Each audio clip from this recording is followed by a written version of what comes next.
우리는 앞부분에서 이대로 갈 경우에 우리의 복지의 지속 가능성도 문제가 있고 또 국가의 재정도 심각한 어려움을 겪을 수 있다 하는데 문제의식을 공유했습니다.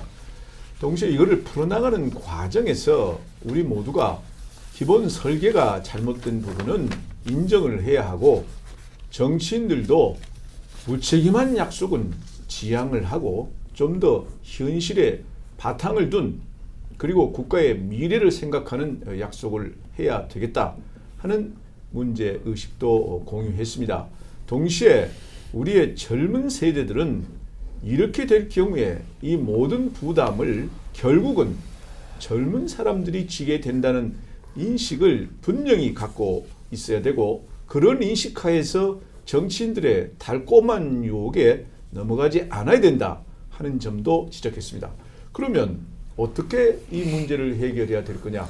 전 세계를 보면은 이 문제 해결을 잘 못해서 국민 모두가 민생이 점점 더 어려워지는 일부 유럽 국가들도 있고 과거에 남미 국가들도 있습니다. 그러나 어떤 국가들은 이 문제를 잘 해결해서 경제가 지속적으로 활성화되고 복지도 지속 가능한 수준에서 유지가 되고 있는 그런 나라들도 있습니다. 우리가 추구해야 될 것은 잘된 나라들, 복지와 재정과 성장의 선순환이 이루어지고 있는 나라들을 찾아가보는 건데요. 우선 복지 문제, 복지를 우리가 추구한 것은 우리 사회의 어려운 분들을 도와주자는 것이 기본 취지였습니다. 이 취지가 과연 달성되고 있는 건지 사실 파악부터 해야 될 필요가 있을 것입니다. 김원식 교수, 네. 그 문제 연구 많이 하셨죠? 예. 말씀 좀 해주시죠. 감사합니다.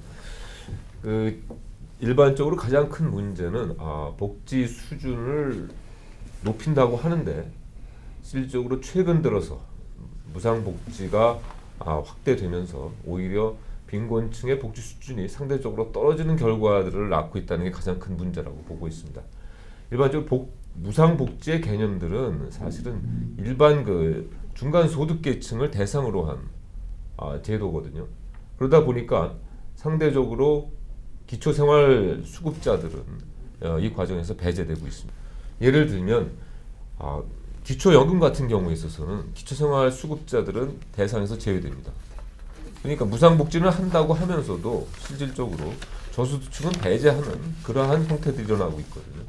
여러분 지금 표에서 보시는 바와 같이 이 그림은 소득 계층별로 이전 소득의 비율, 즉 국가 지원금의 수준이 어느 정도인가를 보여주는 지표입니다.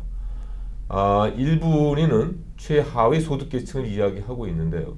2009년을 기점으로 해서 무상복지가 확대되면서 이들의 정부로부터의 지원이 점차 하락하는 것을 보고 계십니다.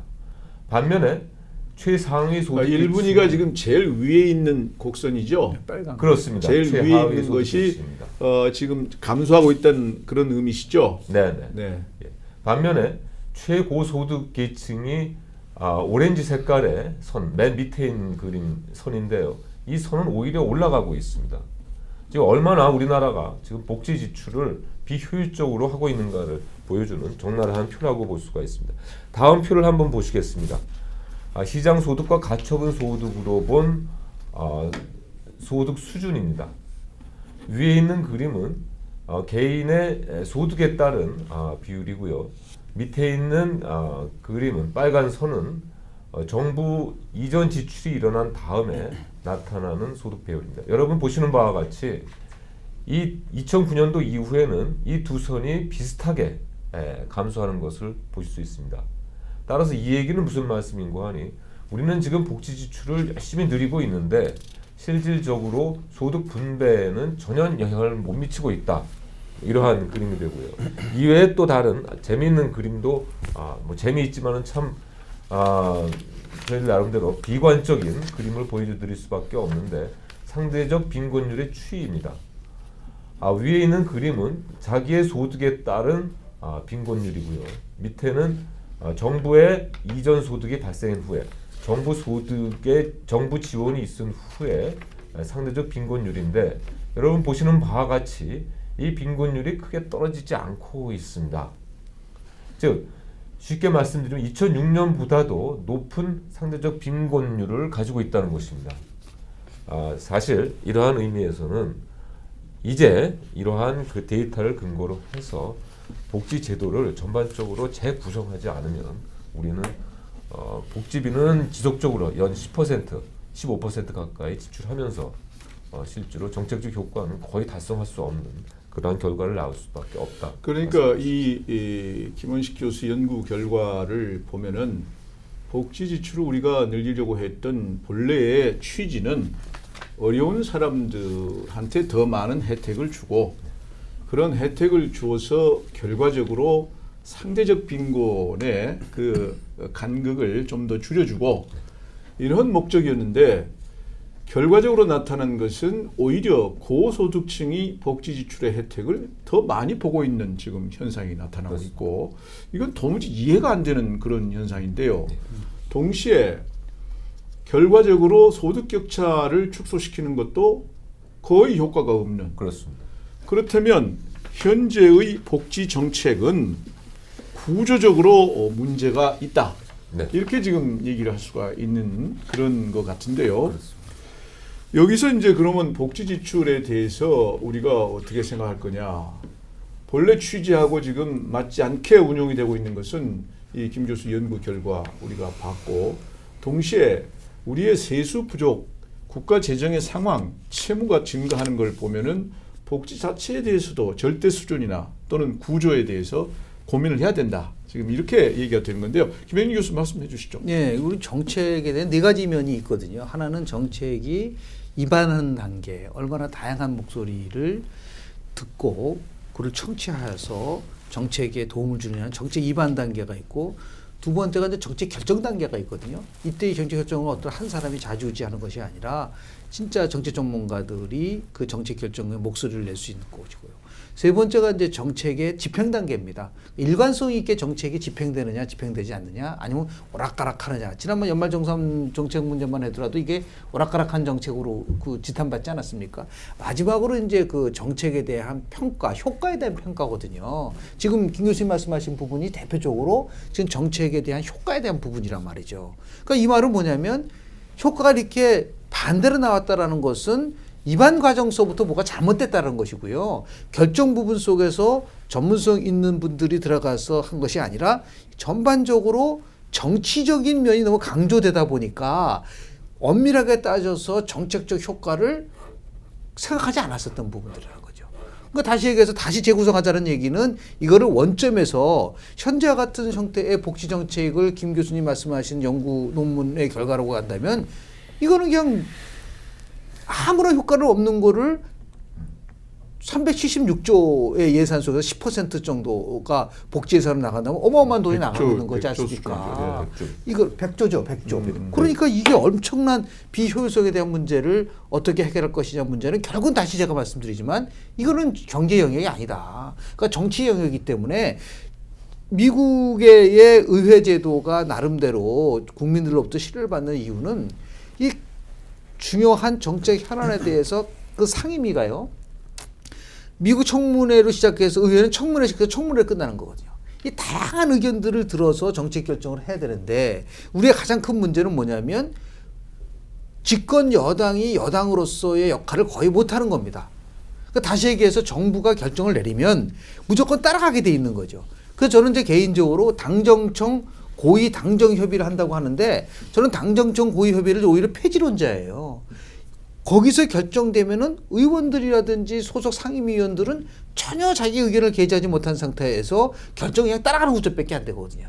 그러니까 대통령제를 채택을 하면서 내각제적으로 운영되고 있는데 이러한 전문성 있는 의견이 예를 들어서 정책 입안 과정 속에서 결정 과정 속에서 전혀 반영이 안 된다고 한다면 저는 다시 우리 복지 정책에 재점검을 하고 구조를 만들자고 하는데 똑같은 일이 반복될 수밖에 없을 거라고 봅니다. 그래서 이런 아주 굉장히 엄청난 사실을 언론, 학계, 더 나가서 국회가 공유를 해야 되지 않는가라는 생각을 하게 됩니다. 네, 신 교수 말씀 좀 해주시겠습니까? 하도 계획을 수립하는 단계에서부터 굉장히 복잡한 문제가 막 얽혀 있어서 저는 몇 가지만 지적하면, 첫째로 지금과 같은 그런 어떤 복지 구조는 절대로 지탱될 수 없으니 근본적인 구조 개혁을 해야 한다는 것이죠. 많은 이야기들이 있죠. 정치권에서도 있고 학자들도 있고 또 그다음에 심지어는 복지 수혜 대상자들로부터도 굉장히 많은 문제점들이 지적이 되고 있으니까 복지 구조 개혁은 이건 시급한 일이다. 그럼 어떻게 해야 되냐? 아까 우리 김 교수님 이야기하셨듯이 첫째, 복지 구조를 개혁하는 시스템을 갖춰줘야 된다는 거죠. 계획서부터 그다음에 추진서부터 평가서부터 다시 수정하는 말하자면은 계획을 수정하는 루프홀을 그것을 저는 수립을 해야 된다고 생각을 하고, 그다음에 두 번째는 복지를 할 때 우리가 어떤 원칙을 세워야 된다는 것이죠. 무분별하게 뭐 장애인, 뭐 무슨 보육, 노인, 청년 중구난방으로 할 것이 아니라 한국에 가장 시급한 것이 뭐냐 하는 그런 어떤 복지를 제공하는 그 원칙을 수립을 해야 되고, 그에 곁들여서 지금 문제가 되고 있는 게 아까 지적이 안 됐지만 1년에 우리가 100조 이상 뭐 이렇게 투입한다 그러지만 거기에 33%가 지금 공적연금을 메꾸는 데 들어가고 있거든요. 그러니까 공적연금도 지금 필수적으로 개혁을 해야 되고, 그다음에 의료보험도 개혁을 해야 되고, 좀 할 게 너무 많고요. 그다음에 이제 두 번째로는 저는 기본적으로 우리가 수혜자가 재정 부담을 한다는 수혜자 원칙, 그 재정 부담의 원칙, 저는 그런 것들이 좀 몇 가지 원칙으로 설정이 되어서 한국 현재까지 진행되고 있었던 그 복지 구조를 근본적으로 좀 고쳐볼 필요가 있다. 그 복지 조정 문제는 이제 다 우리가 필요하다. 아까 효과도 지금 별로 없고 또 우리가 지속 가능하기도 어렵고 이건 공감을 하는데 다시 정치로 가야 될 것 같습니다. 그렇습니다. 우리 정치 풍토로 봐서 복지 수준과 복지 구조 조정이 이게 가능하다고 지금 생각하시는 건지, 일반적으로 보기에는 오히려 더 늘리자, 줄일 수는 없다, 이런 방향으로 갈 것 같은데 정치적으로 어떻습니까? 그러니까 지금 증세할 거냐 증세하지 않을 거냐 하는 변수 하나고요. 복지를 확대할 거냐 아니면 유지할 거냐는 변수가 네 가지 유형이 나오지 않습니까? 그러니까 증세를 해서 복지를 확대하자는 게 지금 야당이 아니고요. 그러니까 증세를 상당히 많이 하더라도 현재와 같은 상태로 유지를 현재 상태를 유지하기 위해서라도 증세를 해야 된다는 게 지금 유승민 신임 대표의 얘기입니다. 증세를 하지 않으면서 현재의 복지를 유지하자라는 게 지금 대통령이 얘기하는 그런 부분이고요. 마지막으로는 증세하지 않고 복지를 축소시키고 조정하자는 게 지금 김무성 새누리당 당대표의 안이기 때문에 이 네 가지 안 중에서 도대체 어느 방향으로 갈 것이에 대한 합의가 없고 그냥 서로가 자기 주장만 얘기를 하니까 지금 신 교수님이 말씀하신 것처럼 이 문제에 관련돼서 국민 대토론회를 하는 걸 넘어서서 국회가 이제 중심이 돼서 지금 얘기하는 이것이 너무너무 중요한 과제이기 때문에 이에 대한 사회적 대타협을 만들 수 있는 이 정치력을 발휘할 수밖에 없지 않겠는가. 그래서 우리 문재인 신임 대표도 그냥 명목적으로 그냥 OECD 수준에 올리겠다는 얘기만 하지 말고 아주 굉장히 국회 차원에서, 그래서 지금 국회에서 국회 미래연구원이라고 하는 이런 새로운 그런 나름대로 국회판 KDI를 만들겠다는 게 지금 정의당 의장의 생각이고 지금 그 안이 국회 운영위원회에 지금 나와 있어요. 근데 그거는 뭐냐면 현재와 같은 이러한 중장기적이고 국가의 미래가 관련된 부분들에 대해서 누군가가 핵심적으로 국회 차원에서 연구도 하고 그 문제에 대해서 정보도 제공해 줘야 되는데 자신한테 유리한 것만 가지고 확신에 차서 활동을 하게 되는 이런 부분들을 해소하기 위해서라도 빨리 저는 신임 원내대표가 선출됐고 새님 당대표가 야당에서 만들어졌기 때문에 이 총리 인준 문제가 좀 완결이 되면 그 다음 쪽에는 이 복지 문제를 넘어서서 대한민국의 미래에 관련된 부분을 정말 여야가 초당적인 차원에서 거기에는 뭐 학계라든지 언론계라든지 아니면 최고 전문가들이 모여서 이 문제를 아주 적나라하게 얘기를 하고 그것을 국민들이 생중계를 해줘야 된다. 그래서 국민들이 판단하게끔 해줘야 된다. 지금 말씀하신 모든 부분들이 전문가들은 알고 있지만 말이죠. 국민들은 우리가 2034년 되면 국가가 부도난다? 그거 전혀 모릅니다. 그리고 세수가 왜 이렇게 뻥까 났는지 이 문제가 본질이 공약가계부에서 이 문제가 전혀 모르고 있거든요. 이러한 정보 제공의 차원에서도 저는 우리가 정치가 좀 제대로 이 기능을 해야 되지 않나 생각합니다. 네, 바로 그런 말씀을 기능을 드릴게요. 예. 조금 더 해보자고 하는 것이 국가미래연구원이 기본 추구하는 바이도 네, 하는데요. 국가미래연구원이 아마 좋아 보이는 모양이에요. 국회 미래연구원을 만드는 거 보니까. 오문석 예, 교수님.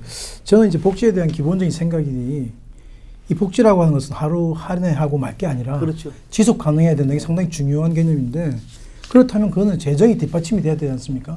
그렇다면 최근에 계속 이슈로 뭐 보편적 복지, 선별적 복지 하는데 이 보편적 복지와 선별적 복지는 이분법으로 나누는 게 아니라 실제 그 성격에 따라서 그리고 그 나라의 문화에 따라서 거기에서 그 어떤 성격은 보편적 복지로 가고 어떤 성격은 선별적 복지로 가야 되거든요. 근데 그것도 당연히 거기에 대한 어떤 제약 요인은 우리 재정에 대한 제약 요인이 분명히 있는데 이 부분을 계속 따로 얘기하고 그냥 선별적 복지와 보편적 복지 그 다음에 예를 들어서 어떻게 나가야 된다는 말을 하는데 상당히 좀 어불성설이라고 저는 생각합니다. 김원식 교수. 예, 김 교수님 말씀 공감하고요. 정치권에서는 이제 일단 뭐 그런 식의 조정을 제가 뭐 여러분 다 마찬가지시겠습니다만은 여론조사를 여러 번 아마 받으셨을 겁니다. 그래서 고부담 고복지냐, 중부담 중복지냐, 저부담 저복지냐 뭐 이런 식의 얘기를 하고 있는데 사실은 복지라는 의미는 지금 여러분 우리가 봤지만은 굉장히 추상적인 그런 개념이죠. 그렇게 얘기하는 것은 지금 그렇게 고부담 고복지를 했는데도 고부담 고복지를 했음에도 불구하고 실제로 나타나는 효과는 없거든요. 복지라는 그 복지 지출의 개념은 워낙 도덕적 해이나 혹은 관리 운영상의 문제가 많기 때문에 그러한 그 추상적으로 저도 그 답변에서는 중부담 중복지입니다 이렇게 답변을 했지만은 그러한 그 상당히 우스꽝스러운 앙키들은 좀 하지 않았으면 좋겠다라는 말씀을 드리고 싶고요. 왜냐면 왜 그러냐면은 이 복지 제도는 상당히 구체적이어야 됩니다. 그 타겟 그룹에 대해서 정확한 시그널과 또 그들이 움직일 수 있는 정책적 지원과 행태까지 다 바꿔줘야 그러한 목적을 달성하고 있는 건데 이렇게 이번 최근에 이제 나타난 결과로 말이죠.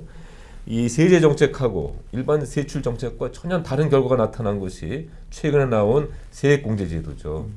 정부는 지속적으로 애들 많이 낳아라, 애들 낳으면 지원해주겠다고 하는데 세액공제로 바뀌면서 부담이 줄어들었단 말입니다. 또 정부는 지속적으로 연금제도 중요하다고 계속 연금제도를 만들려고 하면서 세액공제를 통해서 실질적인 부담을 더 늘려버렸습니다. 또 거꾸로 기부금 많이 하라고 했는데 이번에 세액공제 바뀌면서요. 최근에 그 자료입니다마는 세액공제로 3천억을 더 걷었습니다. 근데 기부금은 2억이 줄었습니다. 2조가 줄었습니다. 이러한 그 추상적인 또 각 부처마다 각각 자기 나름대로의 이해관계에 따른 이러한 정책으로서는 복지 문제는 절대 해결될 수가 없습니다. 결국 그 문제의 핵심은 부처 간의 소통 문제죠. 네. 보건복지부인가요? 보건복지부 생각 다르고 기재부 생각 다르고 국세청 생각 다르고 또 산업자원부 생각 다르고 네. 각자 만들어놓은 정책이 다 따로따로 놀고 거기서 조금 더 빨리 움직이는 부처 그 정책이 먼저 나오고 예. 그러면 다른 정치하고 안 맞고 이게 지금 계속되는 거 아니겠어요? 네. 김영규 교수 말씀 주시죠. 지금 이제 두 가지인데요. 하나는 제발 우리 그 정치권에서 지금 추상적인 담론이 도대체 저중고를 무슨 기준으로 해서 만들어지는 것이죠? 그러니까 지금 뭐 중부담 중복지라고 하는 게 아주 굉장히 멋있어 보이잖아요. 예? 고부담 고복지보다는 근데 그것이 오히려 더 이 복지 논쟁을 한마디로 얘기해서 더 나쁜 방향으로 가고 있는 거다라고 볼 수 있고요. 두 번째는 전 좀 뭐 그 우리 퀀터테이티브 어널리시스 그 쪽에서 많이 익숙해서 그런지 모르지만 아니 이렇게 세액공제로 바꾸면은 100명 정도를 가지고 시뮬레이션을 해보면 결과가 다 나오지 않습니까? 그러면 그게 안 했다는 얘기냐? 저는 했다고 봅니다. 분명히 이 문제를 안고 있는데 불구하고 이 문제가 제대로 최고 결정자한테 가지 못 미치고 그냥 뭐 5,500만 원 이상 되는 사람들도 2, 3만 원 정도만 세후 부담을 하면 됩니다라고 하는 황당한 얘기를 하다 보니까 국민들 입장에서 봤을 때는 이거는 거짓이 아니라 좀 무능하다고 본단 말이죠. 그러니까 제가 볼 때는 지금 원장님 말씀하신 것처럼 각 부처 간에 조율되지 않는 정책이 만들어지는 이 메커니즘을 못 바꾸고 나면 또다시 새로운 무슨 뭐 복지 정책이 나온다 하더라도 이러한 참사는 계속될 수밖에 없다. 그렇다면 결국은 정책 조율이라는 것을 어떻게 하느냐는 문제는 다시 또 정치 영역으로 나올 수밖에 없는데 그러기 위해서라도 제가 볼 때는 청와대가 갖고 있는 현재의 기능을 모든 것을 자신들이 다 한다라고 하는 청와대 중심의 기조에서 이걸 빨리 내각 중심의 기조로 바꿔서 책임을 질 수 있는 이런 그 정부로서의 역할을 해야 되지 않을까라는 제가 한 말씀을 드리겠습니다. 소득공제, 세액공제가 최근에 상당히 많은 오해가 있는 것 같아요. 어떤 오해가 있냐면 소득공제하고 세액공제는 이 제도 자체를 바꾸는 것이 누구에게 유리하다 불리하다 이렇게 생각하는데 그게 아니고요. 소득공제에 300 해주고 세액공제에 300 해주면 세액공제가 훨씬 유리하죠. 그런데 지금 정부는 소득공제 한 그 숫자만큼의 세액공제가 아니라 훨씬 그 세액공제율을 줄였거든요. 그러니까 이거는 지금 세액공제를 얼마만큼 해주냐에 따라서 유리할 수도 있고 불리할 수도 있는 거고요. 첫째. 두 번째는 소득공제 제도를 세액공제로 바꿀 때 정부에 대한 기본적인 어떤 그 제도를 지지하는 생각의 근본은 뭐였냐면 소득공제 같은 경우는 이 세율 자체를 세율이 높은 사람이 더 유리하다라고 하는 그 생각은 맞거든요. 그러다 보니까 세액공제를 바꾸면 그렇지 않다. 그랬는데 결국은 그러니까 지금 보면 소득공제, 세액공제 그 제도 자체가 누구에게 유불리한 게 아니고 그 세액공제액을 되게 적게 해준 거죠. 그러니까 아까 말씀하신 것처럼 시뮬레이션을 해보면 그게 실질적인 증세 효과가 있다고 하는 것은 알았을 거라고 저는 생각하고요. 그거는 이제 좀 기술적인 얘기이고 네. 들어가게 되기 때문에 우선 여기서 우리가 이 문제 제기한 것은 부처 간의 소통 이게 잘 돼야 좀 더 조화로운 정책이 나올 수가 있는 건데 그런 면에서 좀 아쉽다. 이제 이게 문제의 제기고 또 하나는 정부가 무능한 거냐 속인 거냐 하는 문제인데 연말 정산의 경우에는 국가미래연구원 홈페이지에 한만수 변호사라는 분이 시뮬레이션 한 거를 올려놨습니다. 그 시뮬레이션 한 내용을 보면은 무능 쪽으로 판단이 돼요. 시뮬레이션을 해보니까 5,500만 원 이하가 부담이 느는 것이 분명합니다. 숫자적으로. 그런데 그게 안 는다고 했기 때문에 그거는 노력을 했지만 사실을 발견을 못했거나 오류로서 진단을 했기 때문에 무능하다 이렇게 볼 수가 있을 것 같아요. 그러면 결국 이제 복지 구조 조정 또 적절한 복지 수준 이런 거는 워낙 그 굉장히 논쟁거리고 또 그러나 우리가 지속 가능하다는 차원에서 보려면 이건 반드시 해야 되고 그래서 복지 수준을 어떻게 책정하느냐 하는 문제 그리고 현재 복지 구조를 어떻게 조정하느냐 하는 문제는 따로 한번 우리가 깊이 있게 논의를 해봐야 되겠는데요. 어떻든 현재 상태대로 가서 2034년에 국가 부도라는 이러한 위험 상태에 빠지지 않기 위해서는 결국은 재원을 어떻게 마련할 거냐. 복지 구조 조정을 만약에 적절히 우리가 하기가 어렵다면 동시에 정치권의 상황으로 봐서 복지 수준을 지금보다 더 늘리는 그런 흐름은 눈에 보이는 거고 그러면 이 재정 문제, 재원 문제를 어떻게 해결할 거냐 하는 데 들어가지 않겠어요? 우리가 어떻게 하면 좋겠어요? 우선 신세동 교수 말씀해 주시죠. 그 재원 이야기 하기 전에 저는 그 복지 정책의 향후 방향에 대해서 뭐 북구형이냐 대륙형이냐 근데 저는 우리 한국이 아주 가지고 있는 독특한 문화가 있기 때문에 그 문화의 핵심에는 가족이라는 관계가 있기 때문에 저는 한국형 복지라고 하는 새로운 컨셉트를 좀 우리가 개발을 해야 된다. 그렇게 함으로써 저는 국가의 부담을 상당히 줄여 가면서 동시에 한국의 아름다운 어떤 그런 문화적인 특장을 하나 뿌리 내림을 할 수 있다. 이제 거기서 이제 가족형이라는 게 뭐냐면 세대 간에 서로 상부상조하고 그 다음에 우리가 어떤 그 가족 간의 어떤 저는 그런 면에서 한국형 복지라고 하는 그런 부분을 좀 새로운 그 화두로 제가 던지고 싶고, 그 다음에 증세를 필연적으로 해야 되죠. 써야 되는데 정부는 그동안 너무 아까 우리 원장님은 무능이다 했는데 저는 기망에 가까운 것이다. 저만 해도 저는 물론 기꺼운 마음으로 그랬지만 2013년 14년 들어와서 세금 부담이 굉장히 커졌거든요. 그 용어를 좀 쉽게 얘기해서 기망이란 말은 알면서도 사기쳤다는 얘기인가요? 속였다는 속였다는 거예요. 그러니까 예. 그러니까 아까 우리 테크니컬 하지만 세액공제냐 소득공제냐 가지고 갑론을박을 했지만 사실은 300만 원 소득공제를 300만 원 세액공제로 하면서 세액공제의 경우에 세금 혜택을 아주 낮춰버리니까 실질적으로 다 세금 부담이 늘어난 것이죠. 저는 그런 차원에서 정부가 너무 증세는 없다 여기에 이제 발목 잡히다 보니까 저는 말을 못했다고 생각을 하는데 그건 무능이 아니죠. 알면서도 이야기를 안 한 것이니까. 더 나쁜 거네요. 그렇죠. 그래서 세금은 필요하다. 그리고 모든 중산층이 나한테 복지가 더 들어온다 하면 기꺼이 전 낼 거라고 봐요. 따라서 모든 국민으로 하여금 이런 제도라면 난 더 기꺼이 내겠다라고 하는 그런 아름다운 제도를 정부가 먼저 내놓아야 되고, 그리고 아까도 이야기했지만은 혜택을 제일 많이 받아가는 사람한테 그 세금 부담을 늘리는 쪽으로 좀 그 증세도 좀 아주 디자인을 잘 해야 된다. 저는 그런 차원에서 증세 불가피하다. 그리고 어떤 의미에서는 이게 즐거웠고 우리가 바람직한 일이다. 저는 그 프로그램에 따라서 그렇게 나올 수 있다고. 네, 이제 결국 증세 쪽으로 가게 되는데 방법론에서 또 이제 다양한 견해가 있는 것 같습니다. 소득세를 올릴 거냐, 법인세를 올릴 거냐, 부가세를 올릴 거냐, 뭐 여러 가지 논의가 있잖아요. 이제 좀 구체적으로 들어가고서 김원식 교수 말씀해 주시죠. 예. 흔히 이제 지금 말씀은 세 가지 이제 세금이 타겟이 되고 있는데요. 하나하나 좀 간단히 짚어드리면은 소득세에 대한 부담 문제는 사실상 신설 구간을 신설하자. 그러니까 고소득층에 대한 한계 세율을 높이자는 것이 방향입니다. 근데 사실은 현재 우리나라 같은 경우에는 소득세를 근로자들 가운데 반 이상이 소득세를 납부하지 않고 있는 게 현실이거든요.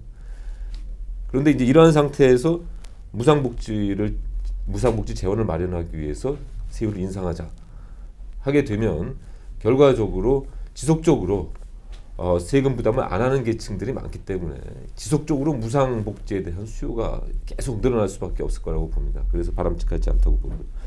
법인세 같은 경우에 있어서는 일반적으로 법인세가 부자 증세라고 얘기를 하는데 법인이 부자라고 저는 생각하지 않습니다. 법인은 기본적으로 거기에 근무하는 근로자들도 있고요. 또 자본가들도 물론 자산가들도 있죠. 그러나 직접적으로 법인세를 인상하게 되면 그 영향은 근로자들의 임금 억제 효과로 나타날 수밖에 없습니다. 그래서 실질적으로 간접적인 근로자 과세다 이렇게 보고 있고요. 또 하나는 이제 부가세에 대한 논란입니다. 근데 부가세 같은 경우에 있어서는 지금 현재 우리에게 필요한 것은 어떤 형태든 간에 부채를 줄이는 거고 재정 적자를 줄이는 거거든요. 그러면은 현재 입장이 그렇다면은 가장 확실한 증세 방법을 선택을 해야 된다고 봅니다. 근데 앞서 말씀드린 바와 같이 물론 소득세나 법인세로 증세를 할 수도 있지만은 그 효과는 상당히 미미할 거고 불확실할 가능성이 많기 때문에 가장 확실한 증세 방법을 선택을 해야 된다 이렇게 생각을 하고요. 또 다른 문제는 부가세로 했을 경우에 그냥 일반 부가세로 하지 말고 지금부터 인상되는 부가세 부분은 일종의 사회보장세라는 명목을 붙여서 목적세로 관리를 하자 이렇게 말씀드리고 싶습니다.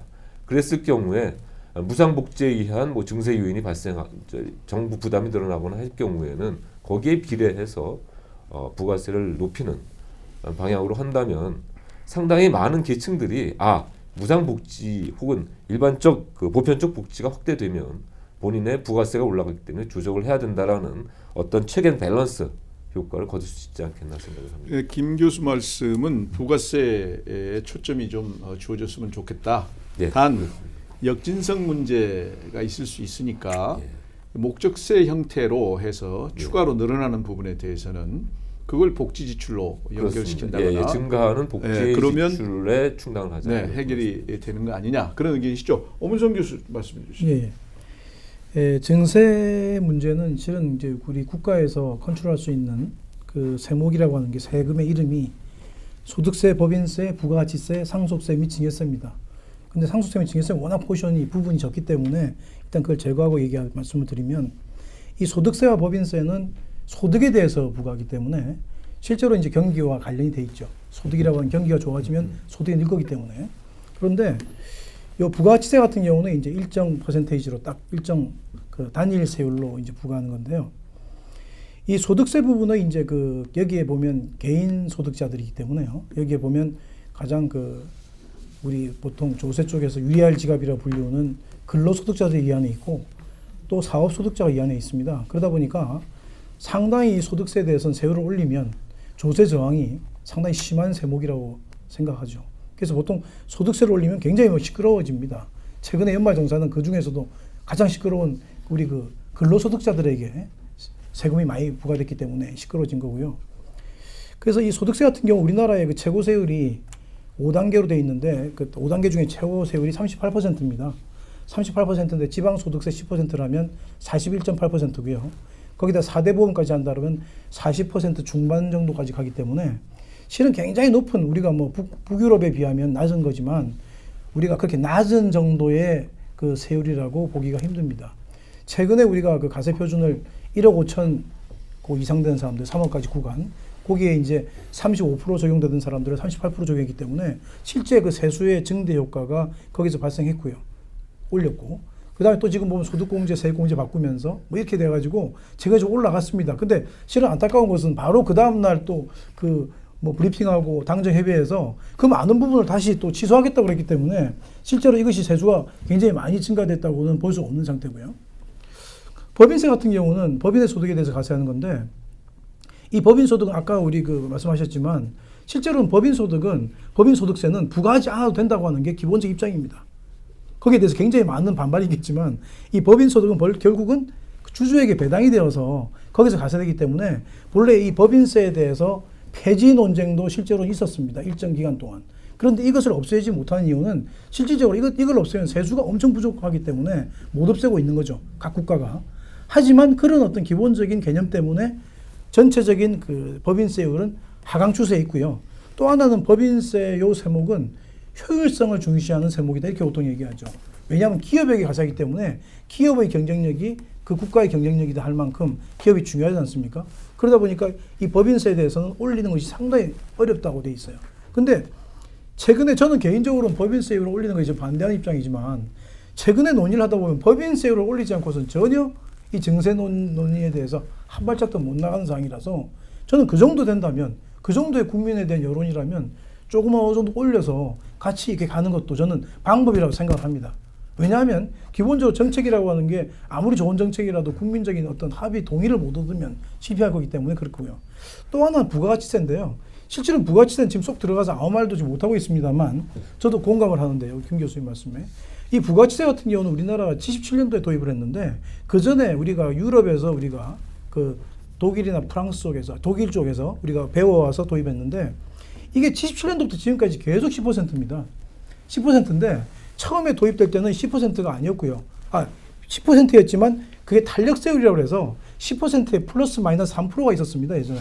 그래서 경기가 나빠지면 7%, 경기가 좋아지면 13%까지 올릴 수 있었거든요. 근데 그게 지금 90년도 말에 없어버리면서 지금은 10%로 딱 고정되어 있는 상태죠. 근데 지금 그 유럽 같은 경우에 평균 그 부가가치세의 성격을 가지고 있는 그 세목을 가지고 있는 그 국가들의 평균 세율이 18.7%고요. 보통 우리가 비교하는 것이 GDP 대비 비중도 낮고요. 그래서 이 부가가치세 같은 경우는 실은 올릴 여지는 충분히 있습니다. 있는데 최근에 OECD에서 보면 연구 보고서의 최근 보고서입니다. OECD에서도 한국은 부가가치세를 올릴 여지가 충분히 있다. 이렇게 지금 보고서가 나왔는데 이게 항상 문제가 뭐냐면 서민증세라는 말이 소득이 다른 사람들이 왜 똑같은 세금을 내냐 이제 이것 때문에 문제가 되는 건데 이 문제는 그 아까 말씀하신 목적세 같은 거로 이제 돌려서 어쨌든 서민들에게 많이 혜택이 갈 수 있도록 이렇게 하면 되거든요. 그래서 저는 이제 결론적으로 이 소득세, 법인세, 부가세 중에서 실제로 논리적으로는 법인세는 올리기가 실은 힘든 거고요. 소득세는 우리나라 꽤 지금 어느 정도 높아져 있고 부가세가 올리기 쉽지만 지금 현재의 정서로서는 그건 안 될 것 같습니다. 그래서 저는 지금 보면 이 법인세를 제가 볼 때는 제가 처음 제시한 것은 지금 현재 10%, 20%, 22%거든요. 그런데 저는 1%, 2%, 3% 차등적으로 올려서 하는 방안을 한번 생각해 봤고요. 그다음 부가치세 같은 경우는 장기적으로 올려야 되지만 현재로서는 좀 어렵다 이런 생각을 하고 있습니다. 네. 결국 소득세, 법인세, 부가세 그리고 이제 상속증여세는 비중이 워낙 적으니까 이 세 개의 세목을 가지고 논의를 하는 건데 지금 두 분 의견은 전체적으로 부가세 쪽이 올릴 수 있으면 제일 좋겠고 단지 그것이 서민 증세라는 그 어떤 프레임에 약하기 때문에 목적세식의 운용을 하면 그 문제가 해결된다. 그 아마 두 분은 공감하시는 것 같고 법인세는 올리는 게 바람직하지 않지만 엄문성 교수 얘기는 정치적으로 이거 안 올리면 뭐가 안 되는 그런 지금 분위기이기 때문에 조금이라도 올려야 되는 거 아니냐 지금 그런 말씀이신 것 같고 소득세는 그냥 놔두면 좋겠다 지금 그런 얘기인데 하나씩 조금 들어가 보죠. 우선 소득세 경우에 소위 우리 정치 현상이 부자 감세 서민 증세라는 이 정서적 정치적 용어의 프레임에 갇혀 있거든요. 그렇다면 지금은 3억까지 넘어가면 그때부터 아까 다 합해서 한 45% 넘어가는 세율인데 네. 이 소위 정서적으로 5억이 넘어가면 50%로 올리면 어떠냐 하는 또 주장이 있습니다. 그것은 정서적으로 하고 세수 효과하고로 놓고 볼 때 어떻게 생각하세요? 정서적으로 보면은 1대 99의 논리가 지금 계속 아직 적용되고 있기 때문에 그 사회 정서상으로 보면은 아마 당연히 찬성표로 나오겠지만은 실제 증세 효과가 없다고 보고요. 고소득자들에 대한 증세 문제는 좀 신중해야 하는 것이 고소득자들 같은 경우에 있어서는 한편으로는 굉장히 사회에 기여하는 부분, 경제에 기여하는 바가 굉장히 큽니다. 그래서 이들을 자꾸 좀 경제 활동을 더 활성화시켜서 그들의 분배 기능을 좀 제고해 줘야 되는데 이와 같이 고소득자에 대한 증세 인상으로 계속 가게 되면 이들의 경제 활동이 위축이 될 수밖에 없습니다.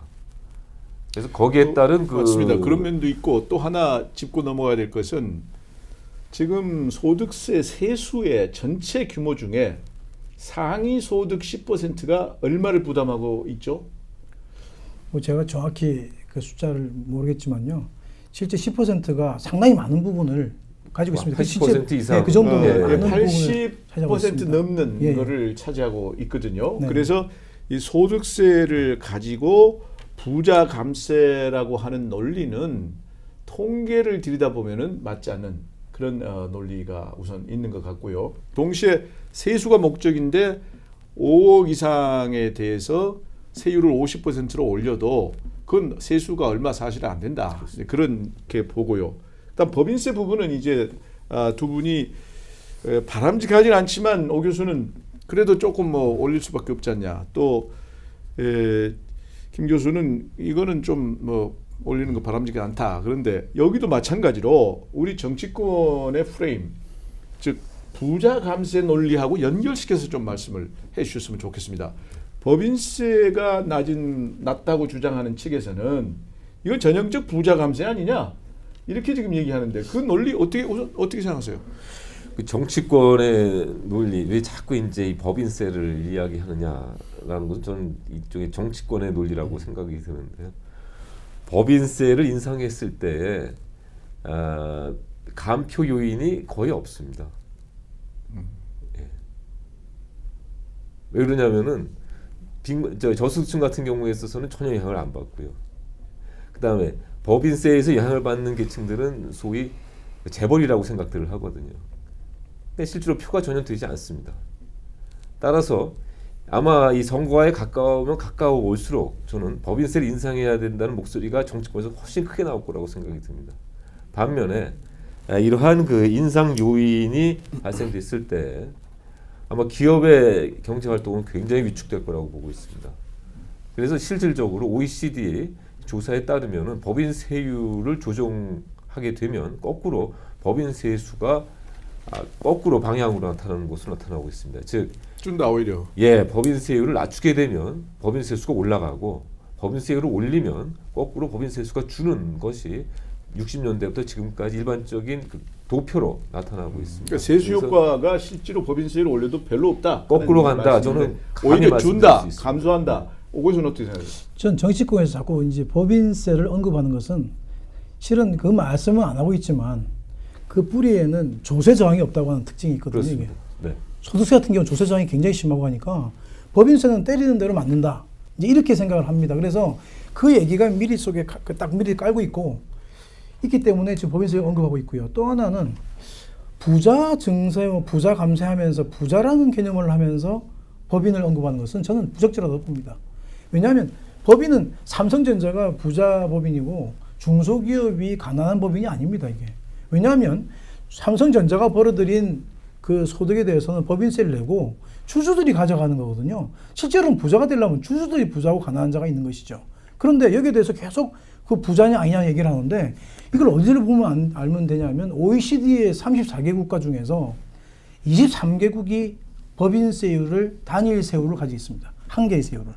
그 말은 누진세율 구조를 안 가지고 있다는 거죠. 67%거든요. 그렇다면 그 단일 세율을 채택하고 있는 국가의 어떤 생각들은 이 법인은 부자하고 가난한 법인이 없다는 거죠. 그리고 현재 지금 계속 아까 인하되고 있는 추세는 기본적으로는 법인세라고 하는 게 이중과세이기 때문에 현재 우리나라의 법인세법에도 그 배당 소득하고 법인 소득에 대해서 배당을 하게 되면 이중과세 조정하는 그 기법이 들어가 있거든요.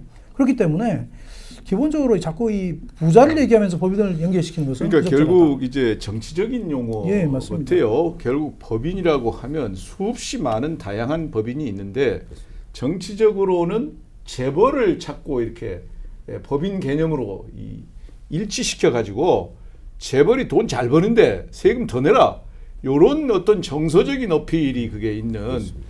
그런데 우리가 냉정하게 현실을 보면은 경험적 연구에 의하면 법인세 올린다고 그래서 세수가 더 들어온다는 보장은 없다. 그렇습니다. 지금 그렇게 얘기가 되는 거고. 네. 그래서 이것은 정치적으로 어필을 할지는 모르겠으나 정확하게 목적으로 봐서 세수를 늘리는 목적에 맞지 않고 네. 동시에 법인하고 부자하고는 이건 다른 개념이고 또 법인이 다 재벌은 아니다. 오히려 비재벌 법인이 훨씬 많다. 그렇습니다. 이런 것에 대해서도 생각할 필요가 있기 때문에 너무 정치적 프레임으로 자꾸 이걸 이용하는 것은 바람직하지 않다 볼 수가 있겠습니다. 그러면 부가세로 가죠. 두 분 다 부가세 인상이 가장 확실한 방법이다. 단 이제 역진성 문제, 그 서민 증세 문제에 대해서는 증가된 세수만큼을 목적세식으로 운용을 하자 그런 말씀을 하셨는데요. 조금 더 상세하게 말씀을 해주시죠. 가장 큰 이슈는 이제 우리나라의 조세 체계의 가장 큰 문제는 현재 사회 계층 중에 일부 계층만 세금을 부담을 하고 있다는 인식이 굉장히 큽니다. 그래서 사실은 무상복지가 우리가 쉽게 받아들였던 이유는 본인은 세금을 내지 않으니까 당연히 무상복지 하자고 하면은 그것을 찬성할 수밖에 없죠. 근데 결국은 무상복지를 한다고 해서 제가 말씀드렸듯이 현재 이러한 추세가 지속됐을 때 빈곤 문제가 해결되는 것은 아니거든요. 따라서 빈곤 정책은 빈곤 정책대로 지속적으로 계속 그 지출을 늘려가야 될 것이고 무상복지에 관련된 부분들은 결국 중산층들 지출을 하는 사람들이 세금을 내는 것이기 때문에 그들로부터 부담을 지우는 것이 바람직하지 않겠냐 하는 생각이고요. 또 한편으로는 이 부가가치세 같은 경우에 있어서는 가장 납세 인원이 많은 계층 아닙니까? 하다못해 빈곤층이 라면을 살 때에도 세금을 내는 것이니까요. 그래서 누구든지 다 세금은 다 내는 것이다 라는 인식을 좀 강하게 현재는 줄 필요가 있지 않겠나 하는 생각이 들고 아까 말씀드렸듯이 선진국과 부가가치세율이 워낙 큰 차이가 있습니다. 그리고 선진국에 있어서도 마찬가지로 복지제도를 늘릴 때 거의 다 거기에 맞춰서 부가세를 늘렸습니다. 네, 알겠습니다. 오 교수 부가세에서 좀 더 상세하게 좀 예, 말씀해 예. 주시죠. 이 부가가치세라고 하는 것은 이제 우리가 보통 말하는 재화의 공급, 용역의 공급, 재화의 수입, 외부 해외에서 수입하는 거요. 그래서 그런 것에 가세하는 건데요. 이 부가가치세에 대해서 어찌 보면 좀 심하게 말하면 부가가치세를 올리면은 세율을 올리면 서민 증세다 이렇게 말하는 것은 세목 중에서 일정하게 단일 세율로 가는 것은 올릴 수 없다라는 말하고 거의 똑같은 말입니다, 이게. 그런데 실제로는 이 부가가치세라고 하는 것은 전 세계적으로 대부분의 나라가 있고요. 그것도 우리보다 훨씬 높은 그 세율을 가지고 있고, 그 다음에 지금 그 복지를 이제 증가시키면서 상당한 대부분의 국가들이 부가가치세를 올림으로써 그 목적을 달성했습니다.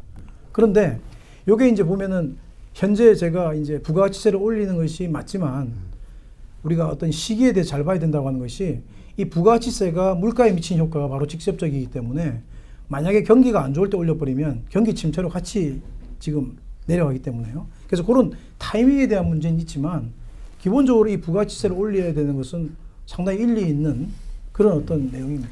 네, 지금 두 분이 하는 이 얘기가 이제 이 인터넷을 통해서 다 나갈 텐데 욕을 먹을 각오를 좀 아마 하셔야 되지 않나 뭐 싶으니까요. 각오를 좀 하셔야 되고 우선 말씀하시기 전에 신 교수 좀 말씀 좀 주시죠. 저는 그 전체 소득세 그 내는 분이 절반이 안 되거든요. 그러니까 소득세를 안 내는 분이 많단 말이에요. 소득세 과세면서. 저는 이 부분도 아무리 금액이 좀 작다고 하더라도 아까 뭐 국민계획 과세 차원에서 소득세는 일단 소득이 있는 곳에서는 원칙적으로 소득세를 다 낸다. 다 뭐 1년에 뭐 10,000원을 내든 20,000원을 내든 저는 그런 차원에서 소득세에 있어서 과세 면세를 한다. 난 이 부분은 좀 그 복지 사회로 들어가는 차원에서는 저는 좀 문제가 있다 싶어서 소득세도 좀 범위를 넓혀줘야 된다. 그 다음에 법인세도 지금 사실상 안 내는 기업들이 많거든요. 법인세도 마찬가지로 뭐 낮추자. 법인세도 영업을 하는 분들한테 이익이 있으면 다 내도록 한다. 저는 그런 관점에서 그게 되고 나서 부가가치세도 뭐 1%든 2%든 소요 필요에 따라서 올려야 된다고. 저는 근데 증세 이야기하기 전에 우리 국민들이 정말 이 복지는 정말 필요하다 하는 공감대가 먼저, 그래서 그게 얼마쯤 들어간다 하는 그 소요 재산을 먼저 내놓고 필요한 재원을 올리자. 저는 그래서 우선순위가 증세에 앞서서 우리가 필요한 복지가 구체적으로 어떤 것인가 하는 부분에 대해서 합의가 필요하다. 네, 끝으로. 예, 저도 뭐 공감하는 바고요. 지금 이제 부가가치세에 대한 그 인식이 가장 이제 우려되는 것이 물가 상승 아닙니까? 그래서 일반적으로 이제 부가가치세를 올리게 되면은 생산자들이 뭐 1% 올리면은 그 이상 뭐 2%, 3%씩 올린다는 그런 우려 때문에 부가가치세에 대한 거부감이 있는데 사실은 그건 과거에 이제 폐쇄 경제 하에서 있을 수 있는 얘기고요. 지금 이제 개방 경제 아닙니까? 그래서 실제로 우리나라 기업들, 우리나라 물건들이 중국과 혹은 뭐 미국, 남미의 물건들과 경쟁을 하는 상황이기 때문에 설령 부가가치세를 올린다고 해도 기업들이 그러한 그 인상분을 스스로 흡수해서 가격 인상이 그렇게 높지 않을 수도 있다라는 점을 말씀드릴 수 있겠습니다. 네, 우리는 보다 많은 분들이 복지 혜택을 받을 수 있다면 좋다고 생각합니다. 문제는 이것이 우리의 힘으로 오랫동안 지속 가능하느냐 하는 데 있습니다. 우리가 지난 선거의 과정에서 어려운 분들에게 보다 많은 혜택을 주자 하는 노력이 있었고 그 결과는 현재 국가의 채무가 점점 더 늘어나서 2034년에 이대로 가면 부도가 날 수 있다는 염려가 생기고 있습니다. 여기에 우리의 고민이 있는 겁니다. 그래 오늘 우리는 이 복지 이 수준에 대해서 논의를 하면서 앞으로 수준과 그리고 복지의 구조 좀 더 고민할 필요가 있다 하는 말씀을 많이 드렸고요. 결국은 세금을 손댈 수밖에 없는 건데 이 세금 중에 소득세, 법인세, 부가세 이걸 어떻게 할 거냐 하는 논의를 하는 과정에서 정치적으로 어려울 수 있고 또 정치적으로 국민 정서를 자극하는 부자 감세, 서민 증세의 프레임에서 극복해야 될 요소가 있지만 운용하는 방법을 목적세 형식으로 하게 되면 부가세가 그 중에서는 바람직한 선택이다. 그러나 바탕에는 국민 모두가 또 법인 모두가 국민 계세의 정신에 의해서 같이 세금을 좀 더 부담하는 그런 정신이 깔려 있어야 되겠다. 이런 얘기들을 나눴습니다. 저희는 좀 더 구체적으로 앞으로 이 문제를 발전시켜 나가겠습니다. 다음에 기회를 계속해서 마련해 가면서 우리 정치 사회의 현안인 재정과 복지 문제를 깊이 있게 다뤄보도록 하겠습니다. 경청해 주셔서 감사합니다.